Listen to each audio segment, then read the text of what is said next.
Afternoon, it's me again. This time I've got Optimus Prime and Megatron from the animated Battle Begins box set. I'm not reviewing the DVD because, as you can see, it's not a toy. I'm going to be really boring and do Optimus first because it seems like the obvious thing to do. Now, the first thing that struck me about this one was his pose. His feet are actually at such an angle that you actually have to lean his legs most of the way back to get him to stand up straight. But that's not really straight, it's more like a kind of crotch all the way out Rick Mayall stance. But this weapon here is touted on the box as a two-handed ion axe. But the only way you can actually get him to hold it with both hands is if you put it right above his head in a kind of sinister executioner style kind of pose. No more, Optimus Prime!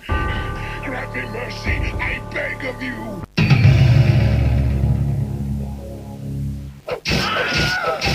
Good grief. He's actually got his mouth plate on there. I don't really know why, because, you know, animated Optimus doesn't really have that on there very often.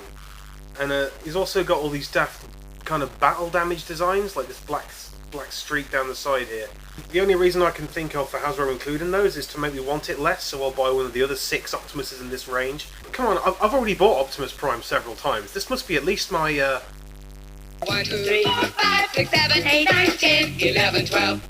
12. As an actual figure though, he's actually pretty decent. He's good and sturdy and his articulation is excellent. He's also got this extreme punch action kind of feature, which is a bit lame, but I prefer this to the tragic flailing mess of the classics Optimus.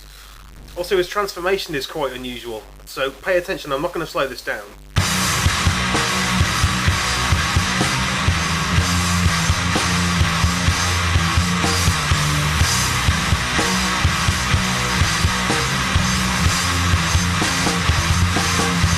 So the truck mode's pretty spot on as well. I mean, it's just about right for the animated Optimus. Just about the right kind of shape. The only thing I don't like about it is that you have to put his axe between his legs there, so it really doesn't look like anything other than an axe sticking out of the middle of the back of a truck. Megatron then, kind of somewhere between G1 and the movie Megatron. Nice and stocky. Light piping. Light piping. Notice this gigantic weapon, which is basically as big as he is. Not that there's anything wrong with that. The only bad thing about this one is his legs. I mean, while they look pretty cool, which they do, they're also floppy as hell. I mean, you can see how limp that is. Imagine trying to stand him up, it's just impossible. This guy also comes with the silly punch thing. Light piping. Light piping.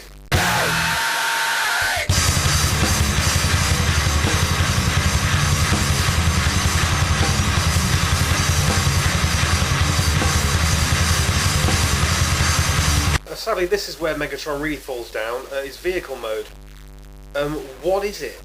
I think it might be like a helicopter, but I'm not sure which end's the front.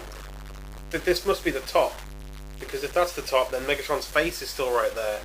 Also on the weapon, you can flip it over, and this red one here can swing around, but I don't know why. It looks a bit dumb, and it doesn't really serve any purpose. But anyway, that's besides the point. It's his Cybertron mode, so it can look like whatever they want it to look like. This is a pretty cool item to own. If you're going to get into the animated ones, it's probably a good place to start, because you get 2 pretty cool deluxe figures for the price of a Voyager, and a DVD, which contains the entire first episode, and slides of all the other toys that are available. So, you know, collect them all!